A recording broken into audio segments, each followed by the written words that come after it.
Hello friends, good morning সবাইকে। তো আজকে আমার জন্মদিন, কিন্তু দেখুন না কি একটা অবস্থা, এত বৃষ্টি হচ্ছে যে জল একদম উঠোন অবধি চলে এসেছে। তারপরেও কি করা যাবে, 7 বছর পর পরিবারের সাথে একটা জন্মদিন কাটানোর সুযোগ পেলাম, সেটা কি হাতছাড়া করলে চলে? তো দেখুন এদিকে মা আমার জন্য কাঁঠাল নিয়ে এসেছে সকাল সকাল। তো এই কাঁঠাল দিয়ে আজকের দিনটা শুরু করব। তো এখন কাঁঠালটা খোলার প্রচেষ্টা চলছে। কাঁঠাল খোলাটা খুবই কঠিন একটা কাজ, এটা সবাই জানো। তো কষ্ট করে এটা খুলতে হবে, কারণ এই টেস্ট কতদিন পর নেব জানি না। তো এটা এখন খাবো, আমরা খেয়ে দিয়ে তারপর বেরোবো। আর জানেন, ব্যাঙ্গালোরে কাঁঠাল পাওয়া যায়, কিন্তু তার ভীষণ দাম, মানে না খাওয়ার মতো।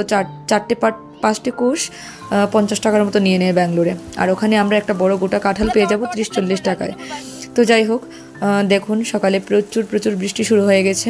গাছের আম তো একটার পর একটা পড়েই যাচ্ছে, কিছু করার নেই, এই পুকুর থেকে তোলা সম্ভব না। আর প্রত্যেকটা আম গাছই আমাদের বাড়িতে একদম পুকুরের কাছে। তো আমি স্নান টান করে রেডি হয়ে গেলাম, একটু বেরোবো, ঠাকুর মন্দিরে যাব। তারপরে একটু ব্রেকফাস্ট করে আমাদের কিছু জিনিসপত্র কেনাকাটা করার আছে জন্মদিনের জন্য, সেটা নিয়ে চলে আসবো বাড়িতে।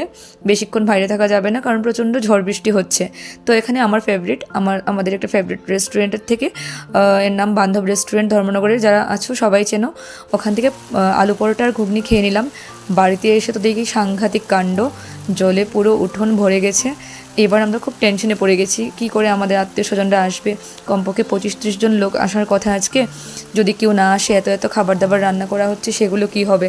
উঠোন পুরো ভর্তি হয়ে, পুকুর ভর্তি হয়ে একদম চারিদিকে জল আর জল। তো কি করা যাবে, আমাদের বাড়ি ঘরে এইদিকে প্রিপারেশন চলছে, সব সবজি টবজি কাটা হচ্ছে, ভাজা বড়া যা যা হবে সেগুলো রেডি করা হচ্ছে। তো এইদিকে দেখুন রান্নাবান্না চলছে, একদমই অগোছালো একটা অবস্থা, তাও আমি ভিডিও করলাম। তো চিকেনটা নামানো হয়ে গেছে, ডালটা হচ্ছে, আর আরও কিছু সবজি কাটা হলো, আরও হয়তো বা আরও অনেক ডিশ হবে। তো এখানে কিছু নিরামিষ আইটেমও করা হয়েছে, কিছু কিছু রিলেটিভরা যারা নিরামিষ খায় তাদের জন্য। আর এদিকে ফ্রাইড রাইস চলছে, প্রায় শেষের পর্যায়ে রান্না এখন। তো আজকের ব্লগটা আমি এখানেই শেষ করছি।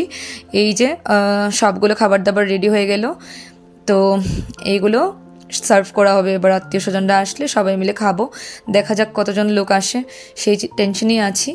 তো ব্লগটা এখানেই শেষ করে দেবো আজকে, এই ব্লগটা আর বেশি বড় করছি না। যদি জন্মদিন হয় তাহলে পরের ব্লগটা অবশ্যই আসবে।